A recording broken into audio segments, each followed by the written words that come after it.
ಶ್ರೀಕೃಷ್ಣನ ವ್ಯಕ್ತಿತ್ವ ವಿಕಸನ. ಶ್ರೀಕೃಷ್ಣನು ಭಾರತೀಯ ಪೌರಾಣಿಕ ಧಾರ್ಮಿಕತೆ ಹಾಗೂ ಸಂದೇಶಗಳ ಲೋಕದಲ್ಲಿ ಅಪಾರ ಪ್ರಭಾವವನ್ನು ಬೀರಿದ ವ್ಯಕ್ತಿತ್ವವಾಗಿದೆ.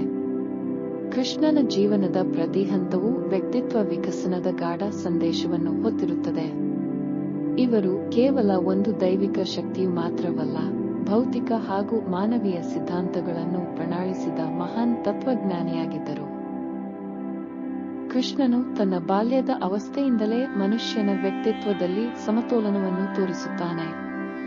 ತಾನು ಗೋಕುಲ್ ಮತ್ತು ಮಥುರಾದಲ್ಲಿ ತಮ್ಮ ಬಾಲ್ಯದ ದಿನಗಳಲ್ಲಿ ಸ್ನೇಹಿತನಾಗಿ, ಆಟಗಾರನಾಗಿ ಮತ್ತು ಜನತೆಯ ಪಾಲಿಗೆ ರಕ್ಷಕರಾಗಿ ಕಂಡುಬಂದರು.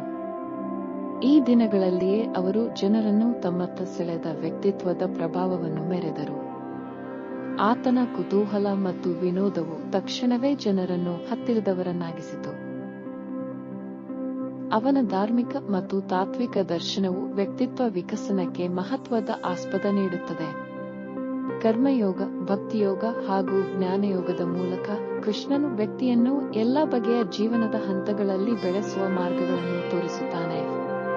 ಕರ್ಮಯೋಗವು ನಿಷ್ಠೆ ಮತ್ತು ಶ್ರದ್ಧೆಯೊಂದಿಗೆ ಕಾರ್ಯನಿರ್ವಹಿಸುವುದು ಎಂಬುದನ್ನು ಹಾಗೂ ಜೀವನದಲ್ಲಿ ಯಾವುದೇ ಪ್ರಕಾರದ ಫಲಾಪೇಕ್ಷೆಯಿಲ್ಲದೆ ಕಾರ್ಯಮಗ್ನರಾಗುವ ಮಹತ್ವವನ್ನು ವಿವರಿಸುತ್ತದೆ.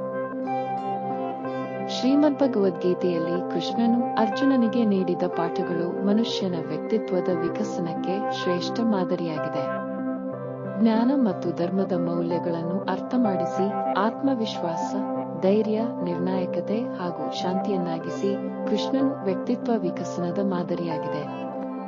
ಆತನ ಜೀವನದ ಪ್ರತಿಯೊಂದು ಹಂತವೂ ನೈತಿಕತೆಯ, ಧರ್ಮದ ಹಾಗೂ ಜೀವನದ ಸರಿಯಾದ ಮಾರ್ಗದ ನಿರ್ಣಯಕ್ಕೆ ಸಹಕಾರಿಯಾಗಿವೆ.